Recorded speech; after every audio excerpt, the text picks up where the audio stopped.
you all for joining us. And my name is Maria Azmed. I am an SOA, and with me today, I also have Mukta. She is also a student outreach ambassador at UC Davis. And before we begin, we would like to give you a quick disclaimer. So the content that we are providing you today is considered general consumer information. Our top coordinators and student ambassadors are not financial aid experts or specialists. So we are not providing you any legal financial aid advice or regulatory guidance, and we do not endorse any third party or guarantee the accuracy of any third party information. The goal of this webinar is to empower you to learn more about the financial aid process and scholarship opportunities as an incoming or future transfer student.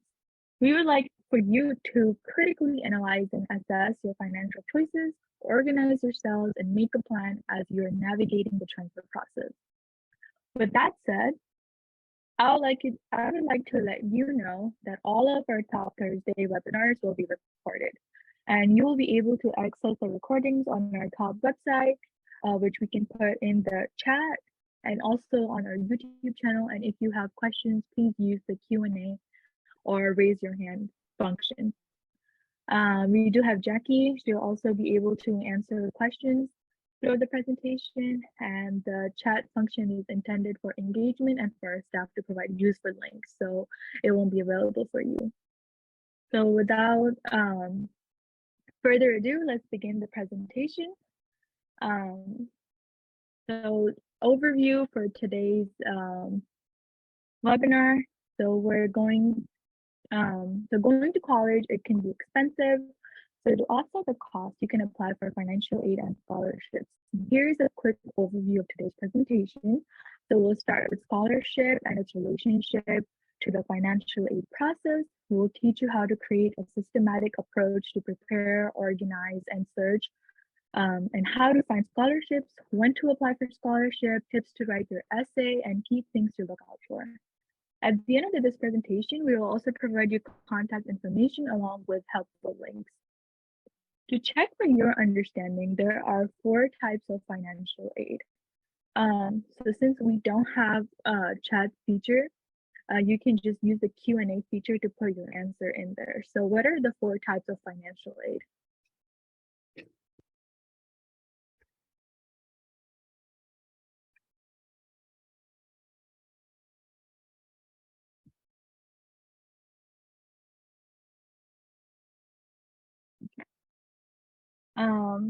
That's okay if you don't know what the 4 types of financial aid are. I'll go through them. So there are 4 types which are listed on the screen. So we have grants, loans, scholarships, or work study. Depending on your eligibility, residency status, merit, you may qualify for numerous types of aids. For most grants, scholarships, loans, and work study eligibility, colleges and universities will use information from FAFSA or the California Admission Dreams Act to determine how much assistance you will receive to finance your education. The key thing to remember is do not assume you do not qualify. So I encourage you all to apply. Next, like grants, scholarships are money that you do not have to pay back, and they are based on criteria such as educational degree, majors, grade point average, or financial need. A variety of scholarships are available to our students. Applying for scholarships is easy, but does require some organization. So if you're a fall 2022 applicant, keep in mind that UC application is also a scholarship application. For newly admitted students for fall 2023 term, don't forget to submit your FAFSA or CATA every year before March 2nd for scholarships. You can also go through UC Davis financial aid website and apply there.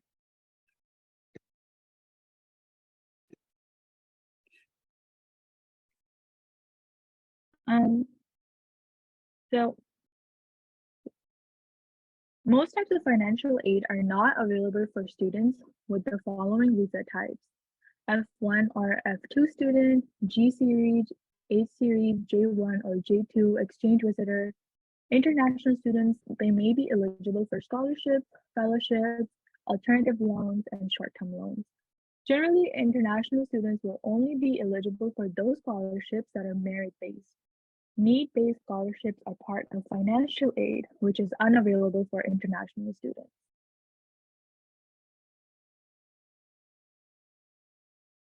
And then on the screen, you can also see that there are resources for international students, and you can scan the QR code and it can take you to the listed resources.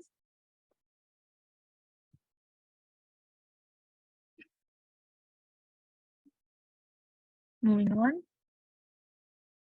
Now, to create a systematic approach, there are 4 main steps that you need to consider. Prepare, organize, search, and apply. So let's go through prepare. So think of this as what information do I need to apply? Some items are very obvious, like an email address. So I advise using your personal email address rather than your college or high school one. And then ask yourself, how much time am I dedicating to my search? The answer to that will vary. It is also important to research the requirements for the scholarships you're applying for, since each application will require you to submit different documents or complete various tasks. Then organize. Think of this as what tools or skills can I use to help me in my search? For example, using Excel to keep information organized or time management skills. Depending on the requirements, they can be time consuming, especially when you're already busy with classes, homework, and sometimes you have extracurricular activities. So giving yourself time and starting early will help you confidently submit your scholarships application. There are apps and online resources where you can find and apply for thousands of scholarships within minutes. But I also suggest looking the old school way. Some newspapers or community bulletin boards at schools, cafes, business centers, and places of worship may also have scholarship opportunities. You can also ask your friends, family, or social media. We do this when trying to find a place to eat, so why not do it for free money as well? And lastly, apply. I encourage you to apply for the free financial aid application, which is FAFSA. And if you apply, or if you qualify, then you should also apply for the California Dream Act. And depending on the scholarship search engine or app or application, a financial aid app may be required to submit your application before you start. I'm aware that some students and their parents assume that you do not qualify for financial aid. I say just apply and let the expert tell you if you do or don't qualify.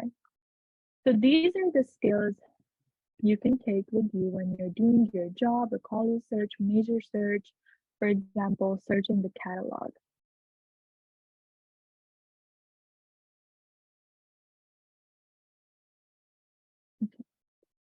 Things to consider when preparing for your search and organization.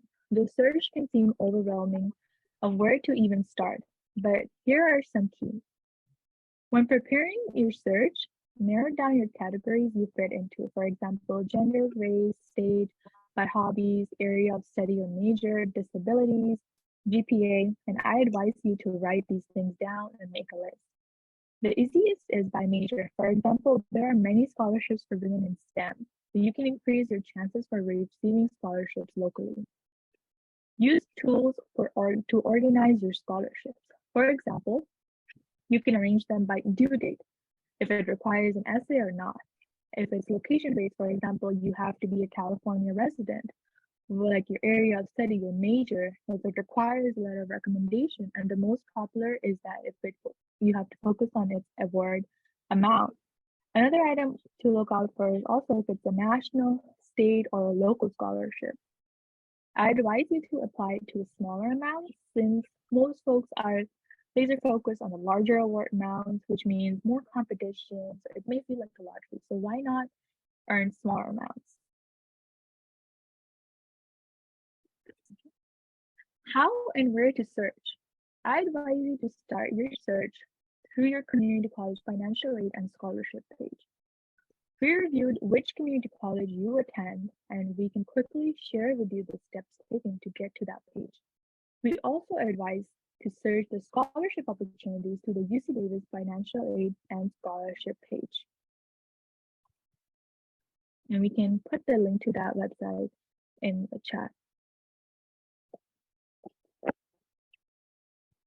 Then we have the scholarship engines. According to the official student aid website, this free tool is a great resource for students to reach more than 8,000 scholarships, grants, and other various types of financial aid award opportunities.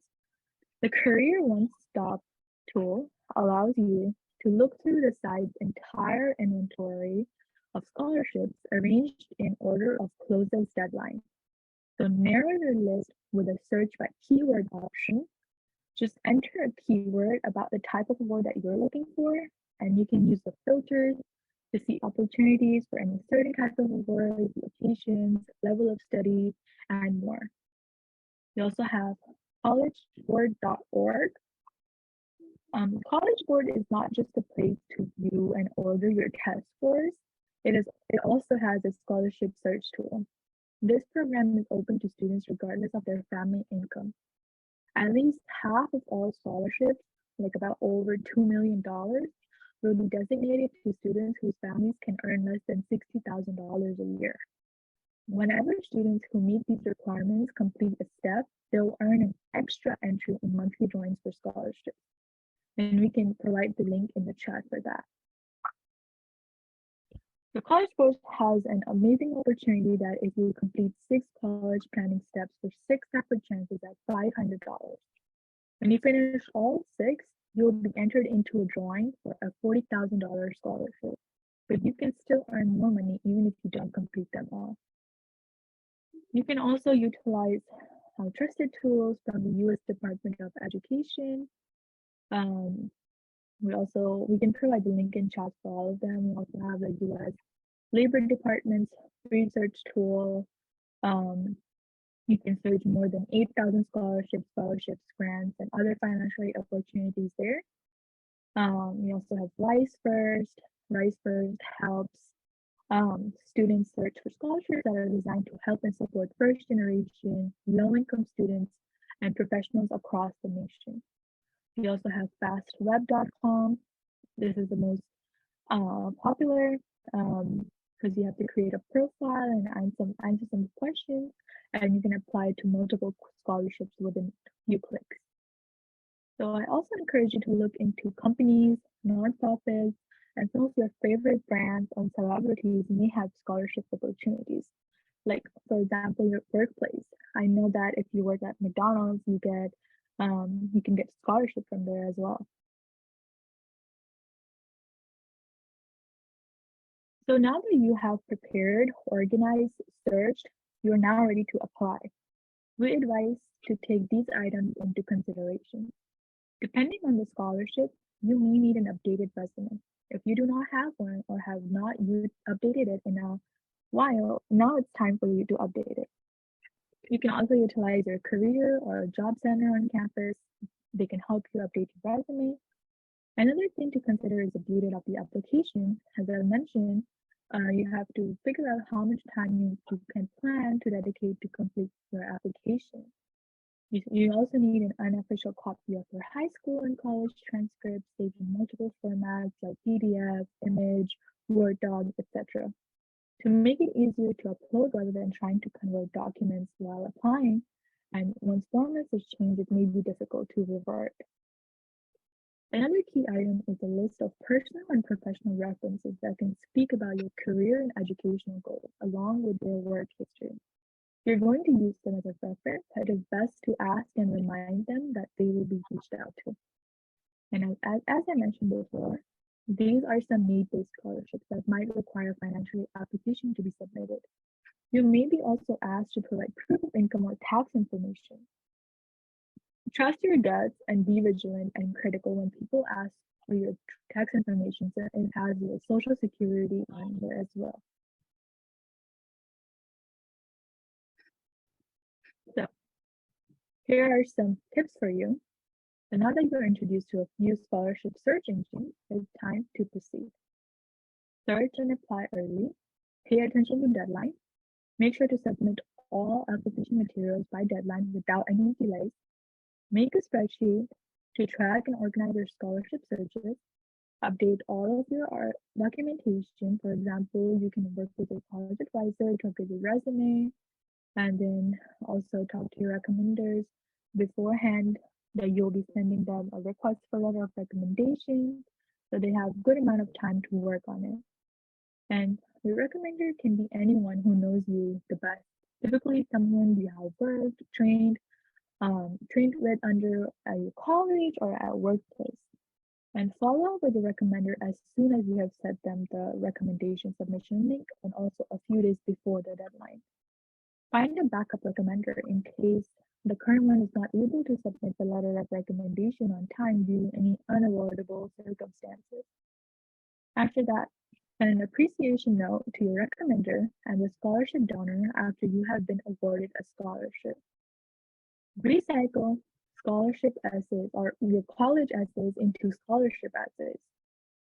Apply to specific or local scholarships, apply for smaller scholarships, know your school's policy regarding outside scholarships. We'll go over some essay tips. The most common item that you can submit for scholarships is an essay. They range in word counts and in questions, but here are some key items. Read the instructions carefully. If a scholarship related for your major and they're asking you how the scholarship will help you reach your career and education goals, ensure you focus your essay on answering the question. Utilize your organization skills when answering prompts, submitting documents, and following up. Another key factor is to manage your time. Once you decide to apply, ensure you know the due date. If there is a time deadline like PST or EST, so know what time zone you're in. Organization skills and time management are also important to have in your life, as they will help you through your career and your educational journey. And remember that you have to balance your schoolwork as well. Share your story. It is worth hearing, so focus on you and not your siblings, parents, friends, coworkers, professors, etc. And similar to your English course essay requirements, create an outline. If there is a word count that you need to meet, then be sure that you meet it and don't go over it. Structure your essay utilizing the tools of your writing or tutoring center, previous professors or friends, and then I would also advise to ask what they're looking for in the essay answer. Going back to your previous essays from English, psychology, or sociology courses where you have talked about yourself. And if you're having trouble answering any questions on the scholarship, use the previous writing prompt that you have completed. For example, when you're applying to UC, you also wrote your personal insight questions. You can use that as well. And then creating a systematic approach. So writing themes. Why are you a good fit for us to choose you as a candidate? Justify why you should be selected. Another example is challenges. So provide an example of how you faced a challenge and how did you overcome it. Identify themes in your writing to be able to quickly provide a statement. A typical question would be like, why is your major or your area of study or your career of focus? So ask yourself this question first and then write. And the more applications you put out, the higher your chance of getting scholarship. And then I'll hand it over to Mukta and she'll take over from now. Thank you, Maria. So let's go over some tips to avoid scams. A vital part of any scholarship search is avoiding scams. A great resource that I will drop into the chat would be this one. Let me just drop it. And this is the Federal Trade Commission customer information page. I encourage you focus your search through links provided through your community college and the financial aid departments. I want to stress that you should not pay a fee to submit, process, or redeem your scholarship. Why pay money to get money, right? So from the Federal Trade page, they highlight that scholarships do not need your account or credit card information, and that legitimate companies will never guarantee or promise scholarships or grants. Next. So these are some things that you can do to plan while you are at your community college. Use your scholarship award over other funds to cover your tuition, parking permit, books, material cost, since you can use your Cal grant or other aid to cover higher costs. I also advise to research scholarship application throughout the year. Beginning of the semester is a trendy time along with October when FAFSA application opens, so do not wait until everyone else is trying to apply. I know we have had an incredible difficult year, and for some of us, our families or income has significantly changed. Ensure you inform financial aid, your counselor, and your professor about these life changes to ensure you have the emotional and financial support network to support you. I also highly advise you follow up with your community college financial aid department to inquire about your college's promise grant. There are a couple of different names for it depending on your college.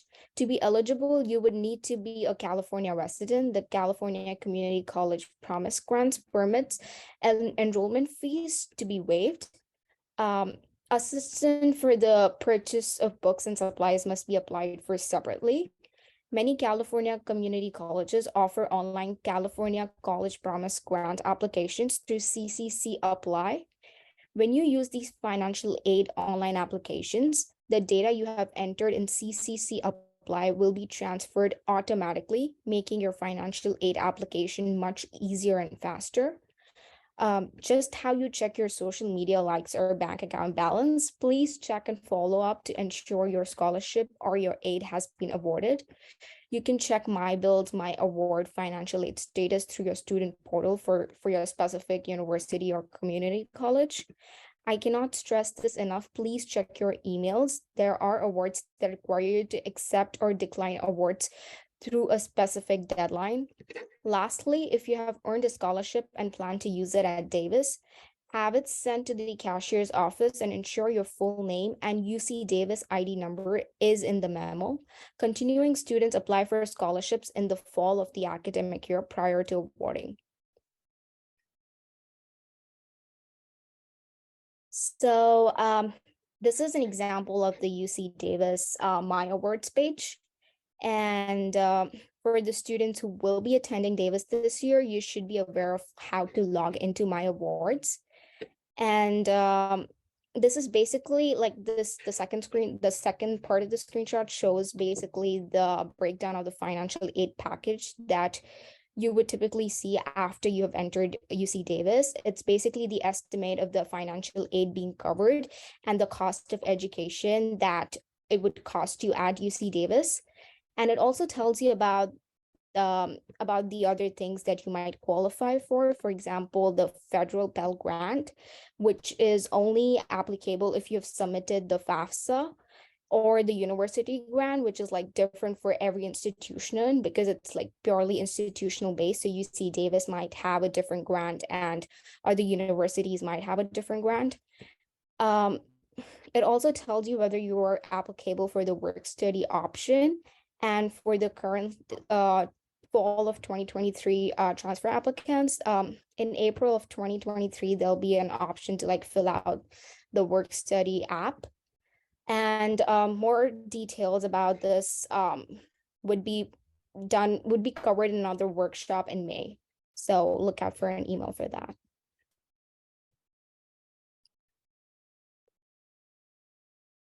And here are a couple of resources. First, in our Top Thursday workshops, like this one, we host and have previously recorded webinars. I encourage you all to view and revisit them on our YouTube channel. We cover topics that you want to hear or learn about, but also what we think are important. We also encourage your feedback in our webinar follow-up emails. You are the guiding force for the topics we cover. And The second one is the FLW resources. FLW is the Financial Literacy Week. It is a week's worth of financial aid content, which is there on our YouTube channel. And that document on the presentation, that's the financial aid guide that we had also curated, and you can find it on the website. And then the fourth point is that please review the FAQs and the links you visit, because most of the questions that you have might already be answered in the FAQs. And another great resource is our student ambassadors and champions. That's me and Maria and the other SOAs that we are working with. And they have gone through the transfer process and have most likely been in your shoes. So you can always reach out to us. And another great resource is the UC Davis Financial Aid and Scholarship website and department. It's the link is on the third point on the slides in case you want to refer to it. And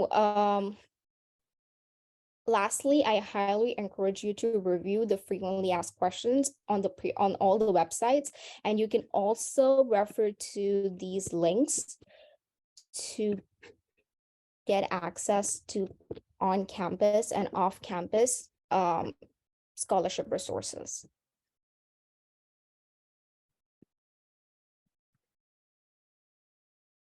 Next. I just want to repeat that we are not financial aid specialists, but there are financial aid experts at our university. So in case you need any guidance or you have any specific questions regarding your financial aid, you please feel free to contact our financial aid office, and feel free to take a screenshot of the slide in case you want to keep the contacts with you for future reference.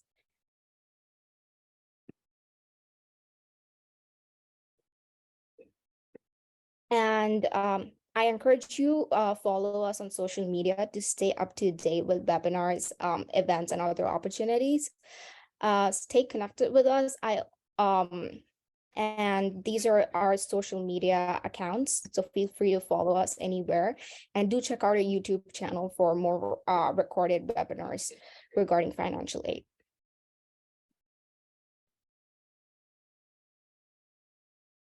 Now I would like to pass this to Jackie. Thank you so much. Greeting from Portland. I hope everyone's doing well. So we did include a navigation exercise because I don't know about you, but I feel I learned the best when I'm actually doing and learning at the same time. So what for the next couple of slides, this is what we're gonna do. Okay. So what we're gonna do is we're gonna bust our phones. And we're gonna go to the next slide, and we're gonna look at one of the exercise first. So Maria, if you can go ahead, go to the next slide. So earlier we talked about working smarter and not harder. Okay, I love that you all working really hard, but let's do it the smart way. So again, when it comes to financial aid, you shouldn't be paying for anything, right? It should be free aid. Like, it's not a loan, it's free aid. So first start with your community college, because you are at the community college right now, right? So your community colleges, all of the public institutions have dedicated departments, financial aid department, to disperse the funds to you, right? To process the funds, the aids. Like, so an example that we have today is Sac City, because I serve a good amount of community colleges throughout the last, well, a lot of universities that I've been working for in the last like 10 years. And I absolutely love and appreciate Sacramento State University Financial Aid Office. And I'm going to show you why. Okay, so let's go ahead and use your phone and go ahead and scan that link really quick, that QR code on your phone. And then Maria is going to go into the browser, and then she's gonna teach us how to navigate that for a second. So Maria, can you go ahead and get to the Sac City link for me? And there are a couple things I want to point out on that website.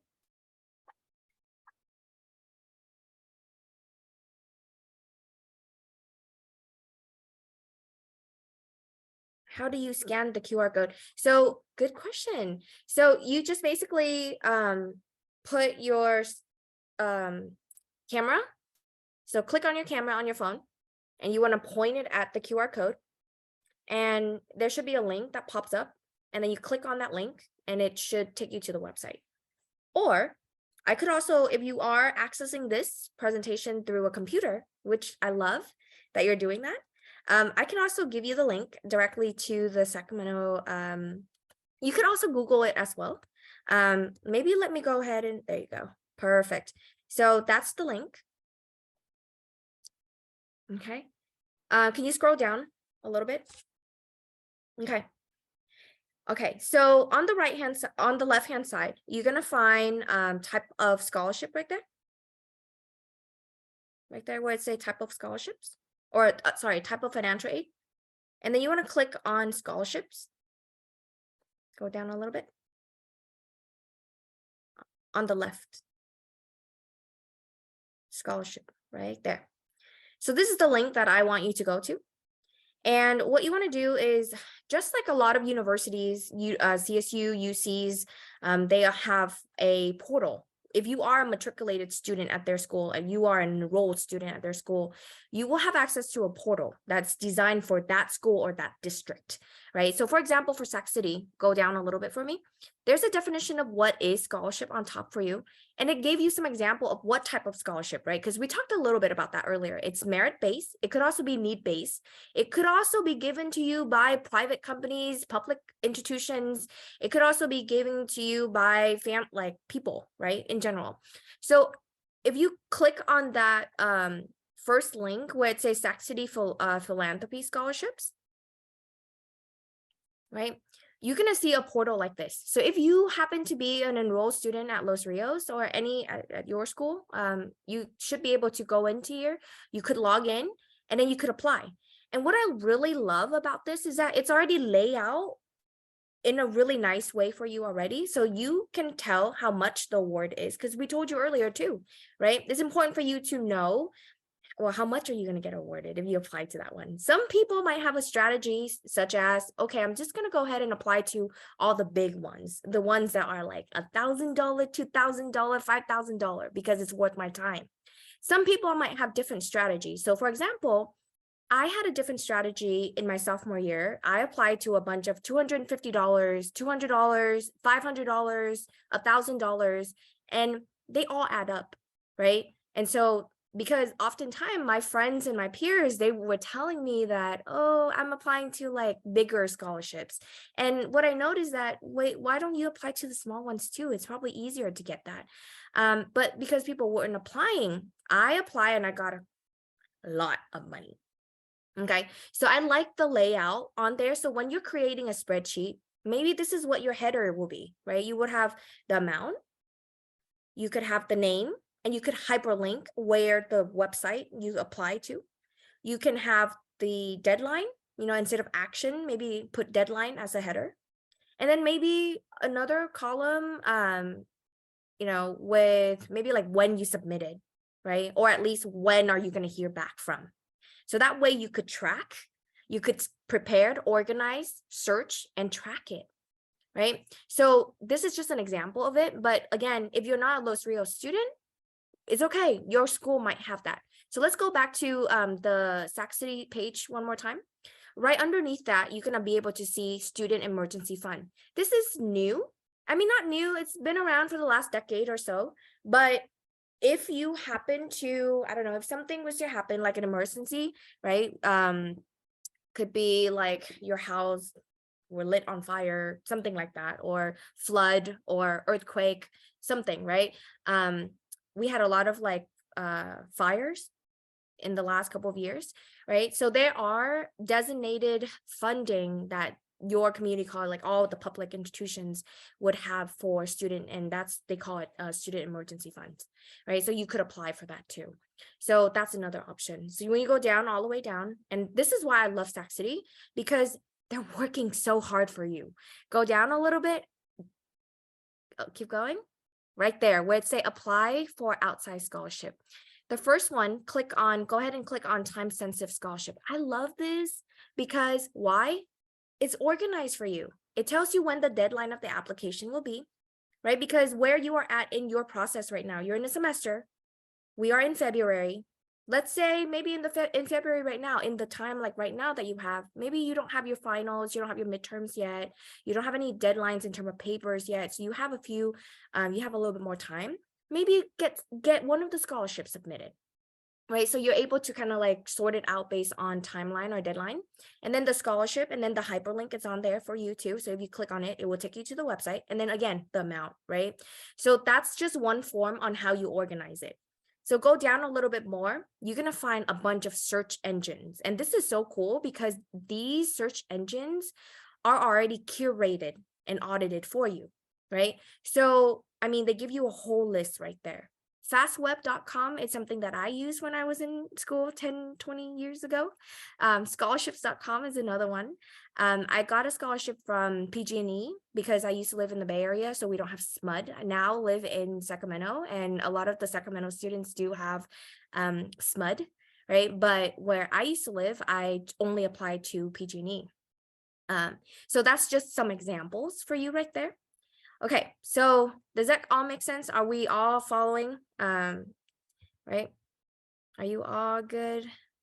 And so for the outside scholarship, I do want to point out, you don't have to be a Sac City student to utilize this website on the section of outside scholarship. You could use it, okay? Because again, it's outside scholarship. But depending on which university that you're going to end up at, that you're going to transfer to, make sure you talk to their financial aid specialist, because outside scholarship, there is rules on how much you could use for scholarship, because at the end of the day, they want to make sure that you don't borrow too much money or you don't end up like graduating with debt. So there is a formula that they strategize with you to ensure that tuition and fees and the cost of education is covered. And if there's any leftover, or if there's a lot of, they might take less of your financial aid, like federal, like and state, like Cal grants, and then they just focus on the scholarship and then use the rest of that and apply that for the following year, you know, that when you actually need. Okay. So I just want to cover that part. So let's go back to our slide, and I want to show you a few options for four-year institutions. Let's go back, and I think I have an example of Berkeley. Berkeley is the next one. So again, the exercise 2, we're going to look at some of the websites for a few universities. So on here, I put UC Berkeley, UC Davis, and San Jose State University. And the reason why I chose these particular campuses is because, again, I work with a lot of university and I find a lot of information about financial aid. I'm always digging for money. I love money. So these particular schools just stood out to me a little bit more, just because the way they organize the materials, it's super like user friendly. And because of that, I appreciate it. So again, those are the link, and Maria will pop that into the chat for those that are accessing this through their through a laptop. So if you can go ahead and put that in the chat for us. And then let's go ahead and look at UC Berkeley really quick. And I want to show you really quickly. And then I'm going to show you Davis after that. Davis, I like theirs because they have a filter, and I'll show that to you in a bit. Every school kind of like have their niche, you know, they're doing something a little bit differently, and I appreciate it because that's just more resources for you, right? Okay, so let's go ahead and click on UC Berkeley next. And there's a couple things that I want to show you. So when you go down to that website,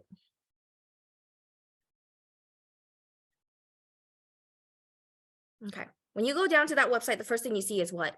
Outside scholarship resources, right? Keep going. They list out a bunch of database, a bunch of links, search engines for you. So just make sure you read it. And then also they curated some of the engines that's specifically for students that plan to go to UC Berkeley, obviously, right? Because Davis does the same thing too, right? So all of that is available for you.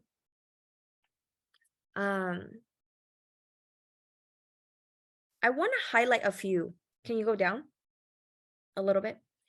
The GATE scholarship, that one is a very popular one. If you go up a little, yeah, right there, the GATES.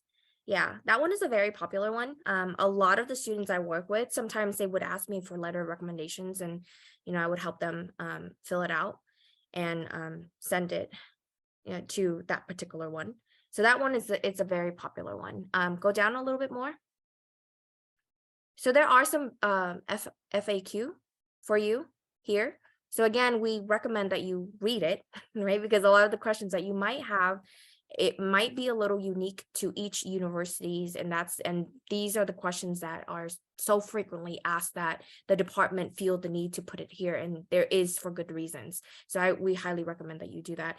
A lot of the university also have a lot of like videos and financial tools and guides and stuff like that, right? So it's not scholarship, it's just one component of financial literacy. It's like budgeting. Okay, it's like, how do I apply for grant, right? How do I apply for scholarships? How do I apply to work study? Like each of those components all add up together to be financial literacy. So the more you know about money, how to save, how to use, and how to invest, then the better and the further you will be with financial literacy, okay? So there's a lot of great tools that UC Berkeley has. UC Berkeley also have a bunch of really good like career resources, and you don't have to be a student there to utilize a lot of these resources. So please make sure you tap into that. For Davis, let's look at Davis really quick. I like Davis a lot because I appreciate the way they organize it. They organize it very similar to Sac City. And but it's a little bit different than Sac City in a sense that they added a filter. And oh my God, for the students that are international, like with the international status, like, gosh, you save me time, when you're using those filter. And then also another thing is like, for example, AB 540 status, right? Like they also have that filter for you as well. So because of that, I appreciate what they have done for, for this section of it. So go down real quick for me. So right there, that's what I'm talking about, the filter. You see the filter on the right-hand side? Okay, can you click on category for me really quick? Okay, see what I mean? There are all of these common themes in terms of like category. So again, I mentioned like international student. And the reason why I mentioned that is because oftentimes when it comes to scholarship, grants, things like that, our California resident or our resident of the United States, our citizens and our permanent residents, they usually get a lot of financial assistance if they are need-based. But our international students pay a lot of money for tuition and fees. And on top of that, there's not a lot of assistance, which makes sense though, because they don't pay tax like the way we pay tax. So it makes sense, right? But then still, like when you're a student, you're kind of poor. So, any money is money. Like, I don't care if you're poor or not, like money is money. So if there's a way that can minimize the amount of like money that you're spending, then that's perfect for me, right? So so that's why I appreciate this filter, because you have those options on there. And then also AB 540 as well, right? So you also have that on there.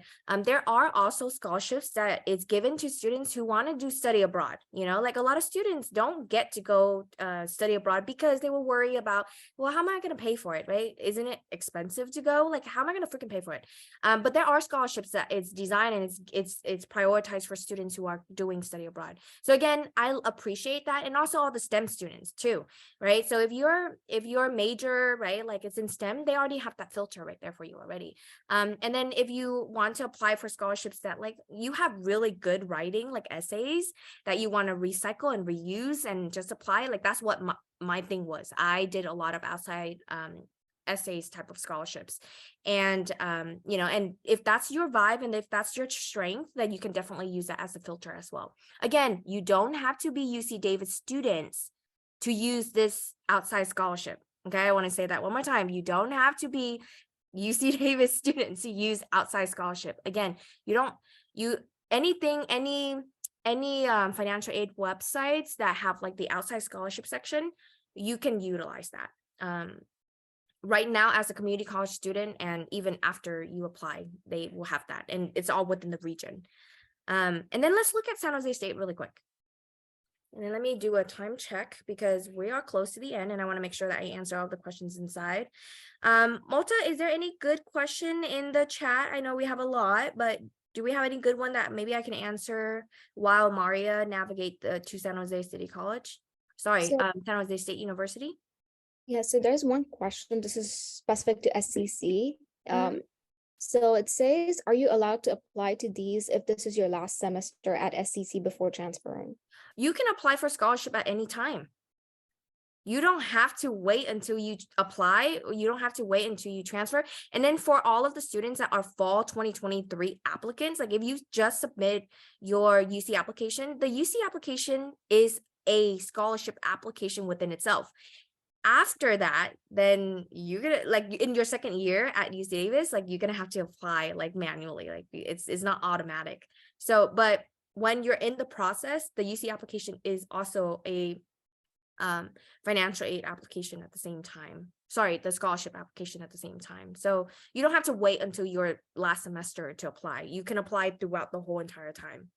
And then There every was scholarship will have like different stipulation too, right? So there are some scholarship, that's why I say read things carefully, read the instruction carefully, because I've had scholarships where they gave me money just to pay for tuition, or I have scholarship that just helping me pay for like anything school related. So meaning like housing, I was staying at the dorms. So there was scholarship that allowed me to pay for that.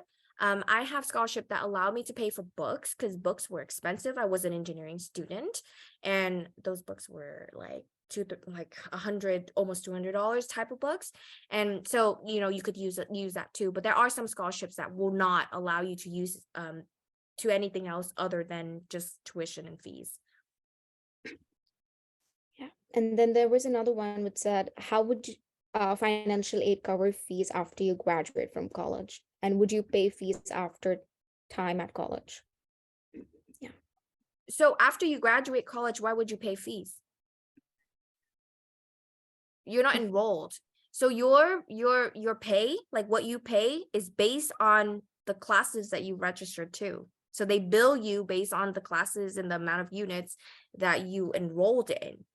It's kind of like buying something, right? You think about it, like, if you put it on your shopping cart, you're buying this book, then they're going to check it out and say, okay, this book is going to cost $20. And then you check it out and you pay for it. But if you're not in school anymore and you graduated already, why are you paying for that?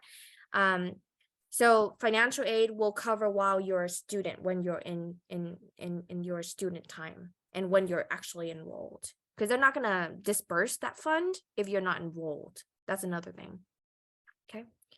Would we need to contact UC Davis Financial Aid first for knowing how much outside scholarship money we can?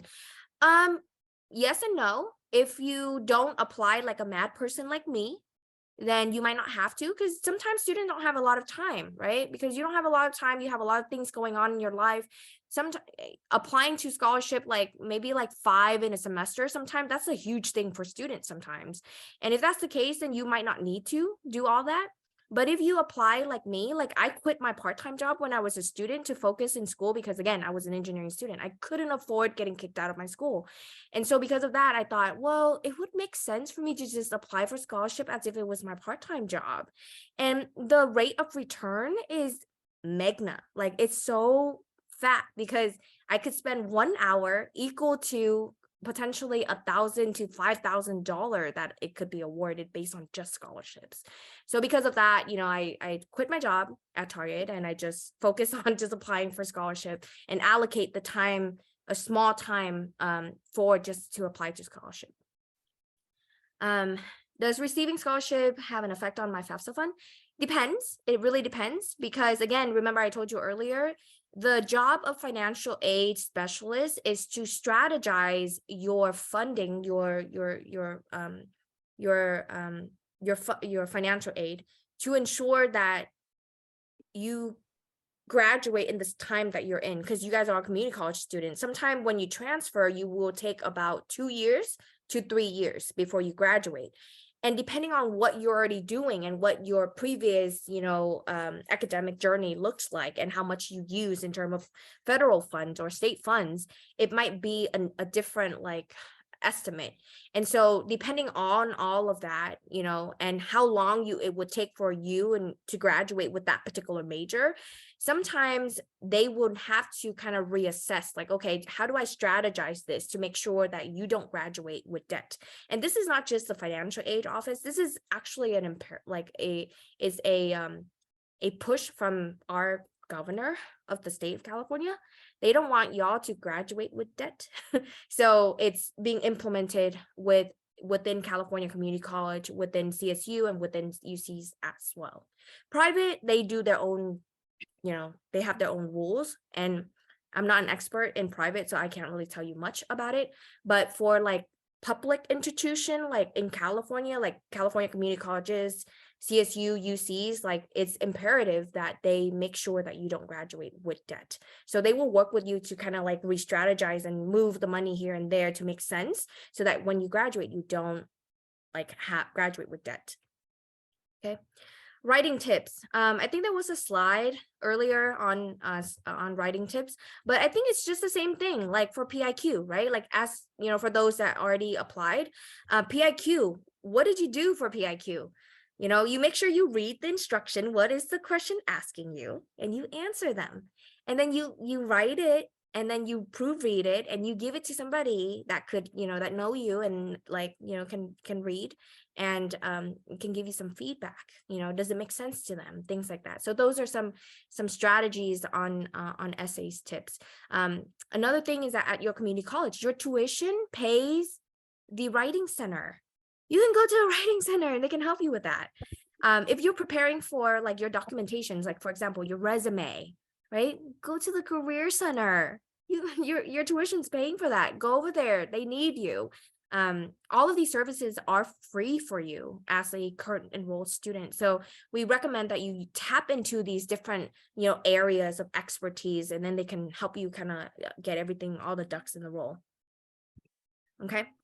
And then the last one for my international students, let's go ahead and click on that one. And I kind of want to highlight this one a little bit, because when I was doing a lot of research on international funds, maybe I can pop this over to Mokta, because Mokta is an international student. She can share a little bit of her experience with you. But that's a great resource in the chat for you. Yeah, so for being an international student myself, I've been paying really high tuition fees, and I've always wondered about what kind of scholarship I could potentially get. I did get around like 3 to 4 scholarships at UC Davis through their scholarship portal, which was like really helpful for me as an international student, because I got about like $5,000 to $6,000 through those scholarships. And obviously there are like outside fellowships and other scholarship options for, especially for like international students, that we could potentially apply to. And I think we also dropped the link to the link for that in the chat, in case you want to go ahead and navigate through it. Yeah, thank you. And then I think also talking about like for international students, what came up in my research is that although financial aid, like federal and state, like the FAFSA, doesn't apply to like probably like 99% of you, you know, there are fellowships, there are institutional scholarships once you get to that university that you could apply to, that you could qualify for. Work study is another one. Once you become a student, sorry, not work study. Work study is tied within FAFSA, but you can work while you study. That's what I mean. Yeah. You can work while you study. So you could utilize Handshake through the Career Center, and you can apply for jobs. And what will happen is that they might tell you like you have to go and get the SSN number, and then you have to ask your employer for a letter, proof of like when the start date is going to be, and then you submit all of that documentations to with your I-20, right? You have to change your I-20 over. Yes. And then you can, you know, start that process of onboarding and things like that. And that's how Malta actually got this job as an SOA. Because I remember when we hired her, she was like, Jackie, can you write me a letter? I'm like, what? a letter. And I had to draft a letter and then send it over to her like almost immediately the same day, huh, Malta? Right? Yes. So yeah, so there's definitely a lot of, ways that you can finance your education. I definitely encourage that. So again, fellowships for international students. There are employment while you're a student, right? Should not use the work study one. That's not the right word, but you can work while you study at the school. You could do fellowship, and you could do institutional scholarship type of scholarships at your university as well. And then there were a few questions. I know we were over time, so I really appreciate that you are still here listening to this. There were a few questions in the registration that I want to address as well. There were a few questions that ask about asylum status. Again, I'm not the expert in this by any means, but I did found a few websites that was helpful if you have that, if you have refugee or a type of like asylum status. So take a look at that website in the chat. Okay. And then lastly, again, this recording will be loaded on our YouTube channel. So just give us a few days, because usually tomorrow is Friday, probably Monday, Tuesday. I promise I will get it up for you. But yeah, so you can check our website, our YouTube channel, and you can rewatch the materials you needed to. Okay. Again, there's also a lot of like other resources too. We have the Financial Literacy Week on there too. So any questions before we go? This is just like a quick basic, just kind of like admission a transfer basic. This is kind of like financial aid basic, like for scholarship. So if you feel like we need to cover any other contents, please let us know. Like, we can always create more content that, this is all for you, right? So whatever you need, just let us know. There will be an email after this event is over, that say, thank you for attending this workshop, and then there will be a 5-question quick like post survey or a post assessment that you could fill out, and you could provide any suggestions or any comment, any feedback. Did we do a good job? Did we suck? Did we need to work on something else? Like, please let us know. We always read those, and we always try to incorporate that in our services to make sure that you get the quality service that you deserve. So again, thank you so much for tuning in to watch this session with us. And if you have any question whatsoever, please feel free to reach out to us.